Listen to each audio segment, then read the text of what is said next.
that you want to earn another 15 to 20K more per month. All right? And how much is that per year? Well, first, if you want to do an MBA, at least you need to do some simple computation, right? And that would be how much? Roughly 200K per year, right? 200K per year. Now, let me ask you another very simple question. If you invest for $100, okay, you invest for $100, how much do you need that $100 to generate you before you decide to invest in this project? Okay, suppose you invest in a project, and that would cost you $100 to invest. And my question to you is that what is the per annum return for 30 years before you decide to invest in that particular project? You understand my question? So you can, well, you can invest in a project, right? And the cost of the investment is $100, right?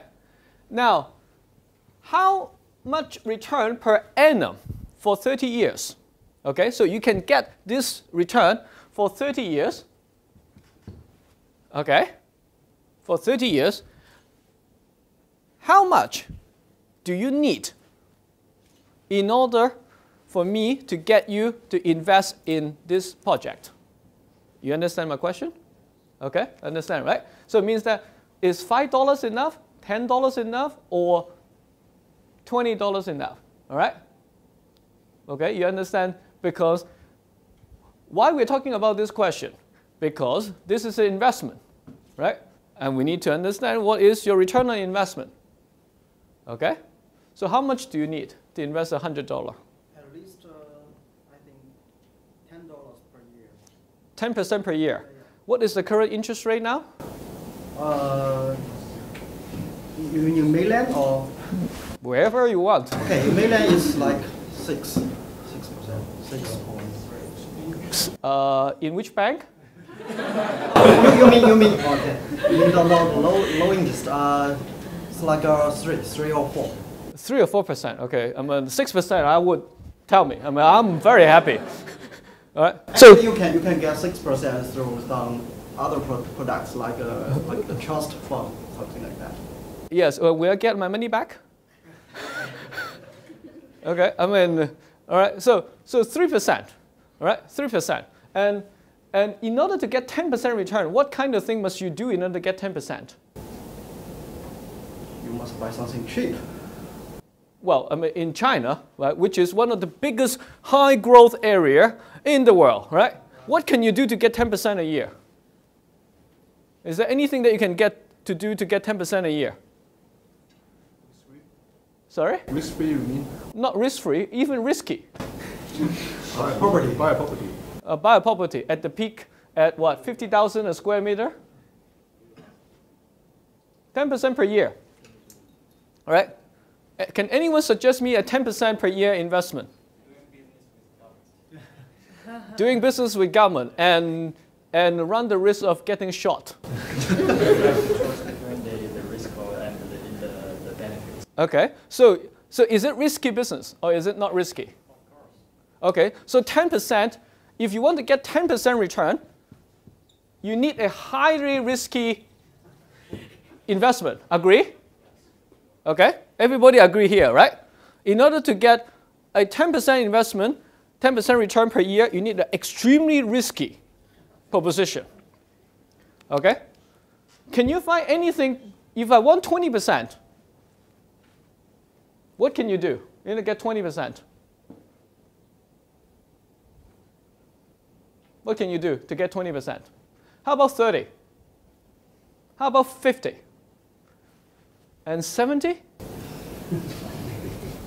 think I come from Beijing. Okay. From my personal experience, I think in some specific industry you can have growth maybe more than 20 or 30 per year. And 70%? Yes, maybe for some industry like the internet industry, if you're a startup company, you maybe have an industry. You may, if you are successful. If you are the survivor. Okay, if you are the survivor. Okay. Now, Okay, so you and what is survival rate? What's the probability of survival? It's very low. So let me teach you a concept, what we call the expected return. Okay, so you may get 70%, but if you only get 1% chance of getting 70% return, that is 0.7% return per year. Okay? All right, so now, so let's come back to your expectation. Does this make sense to you? Okay, now this is a very real question you need to think about when you go home today, right? Because what is the thing that you think can give you, all right, 50 to 70% return? And is that a reasonable return? Is that a reasonable expectation, right? What is a reasonable expectation and how can you achieve that reasonable expectation? Okay? This is a much more important problem for you to think about than anything else. Yes? I think you make a wrong assumption because on the left-hand side you have used a 30 years investment to make a 10% per annum. Yes. However, when we finish our MBA program, I'm not sure we can make a 50 or 70% per year for the increment in the salary. Maybe not. However, what do you expect your salary to go down? Do you? No, you don't. Okay, normally over the most of your lifetime, right, your salary typically is on an increasing trend, right? Normally, because accumulation experiences and so on and so forth.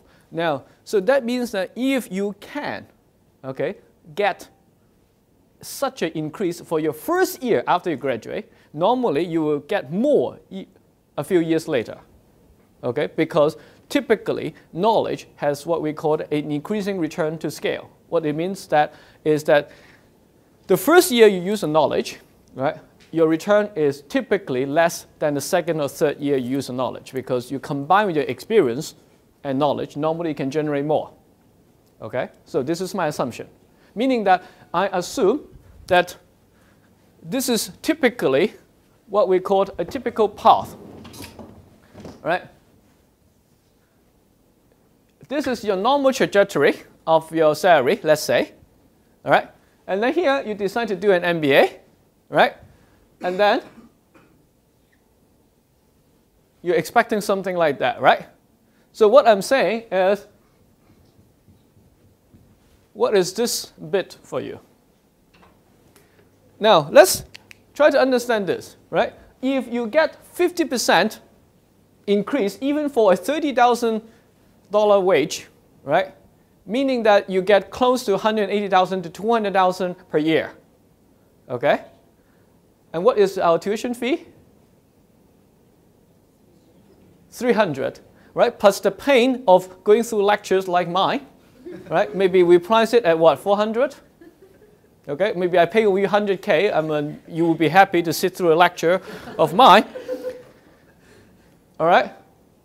And so let's say 400 because you have opportunity costs and pain and things like that. So let's price it at 400, right? And you get 200K immediately back for the first year.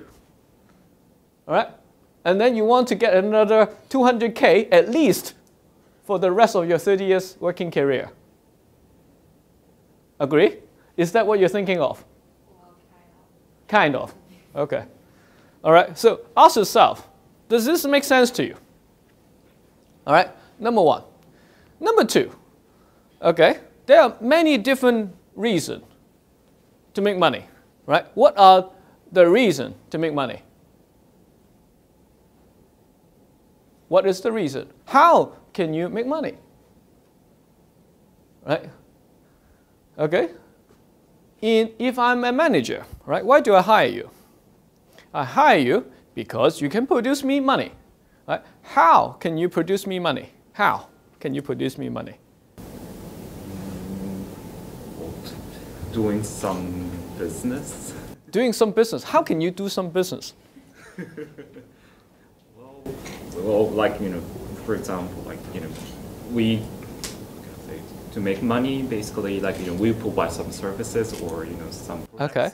And then receive. So we provide either we manufacture something, we manufacture a car, right? You can sell the car and make money, right? So do you think MBA know how to manufacture a car?